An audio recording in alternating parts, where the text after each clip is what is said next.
So good morning students. So in this session we will be seeing about JPEG. Okay. So have you ever heard about this word JPEG? So JPEG is nothing but Joint Photographic Expert Group. Okay. So this is one of the best compression technique that we are using in image compression. Okay.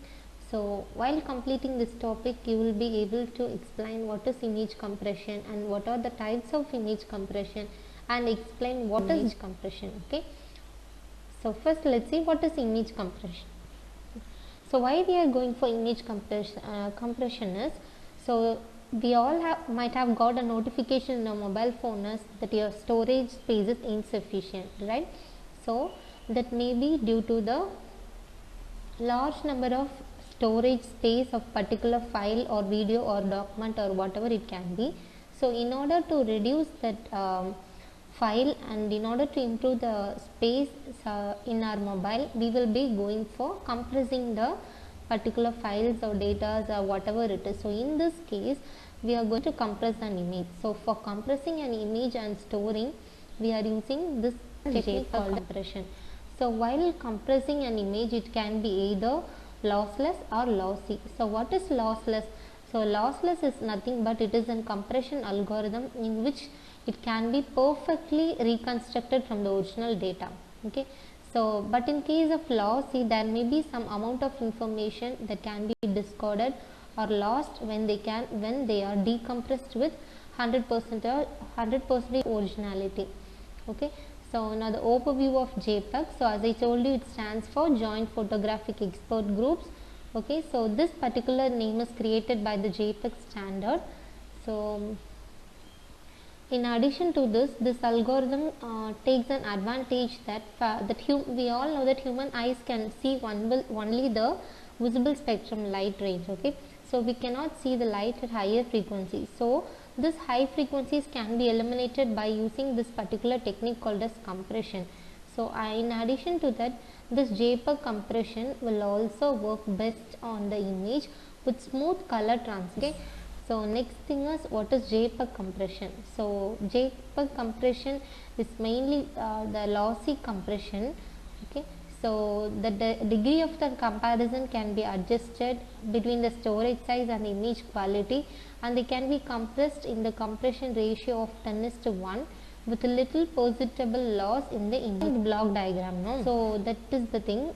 In splitting we are splitting the image into 8x8 non-overlapping pixel block. So if the image cannot be divided by 8 by 8, then we can go for adding zeros. That is, padding of zeros can be done along the edges of one pixel, and we can go for improving that. Next thing is color space transform. Okay, so color space transform in the sense we can convert from RGB to YCBCR and also the subsampling space. Next thing is the DCT. So discrete cosine transform, it will be taking each of encoding. In entropy encoding, we will be having two types of encoding.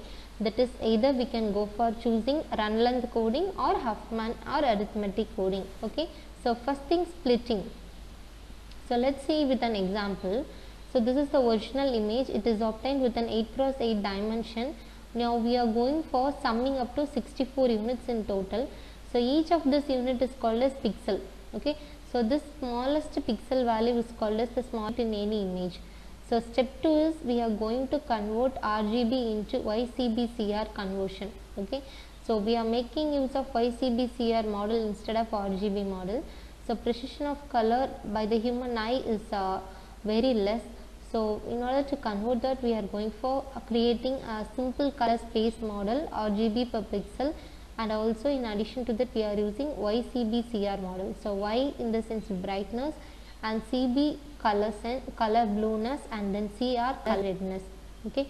So third step is forward DCT. Okay. So in this DCT we will be using cosine function. So we will be applying DCT to convert the information in the 8x8 pixel from the spatial domain to frequency domain. So why we are going for this particular process, a discrete cosine transformers? As we know, human vision is insensitive to frequency, high frequency component. Okay. So due to this we cannot see all those details that are present in an image. So what we are doing is, we are going to segregate the raw image data on basis of frequencies. Okay, so if it is of high frequency, then it must be converted in the frequency domain, which is the primary function defined. Okay, so now we will move on to the next topic. Step 6, that is vectoring DPCM on DC component. We will be using differential pulse code modulation in the DC component. So DC component, it will be very large and it will be varying, but it will be always somewhat closer to the previous value that is present. Okay, so DPCM will be encoding the difference between the current as well as the previous 8x8 block to check whether that is closer to the previous value. So the entropy coding will be operating on one dimensional string values, and then this output 2D is represented in form of 1D, and this particular process is called as a vectoring. So you can see the example. We have taken a pixel value of 38, 45, 34 and 29 respectively, and we are going for subdividing.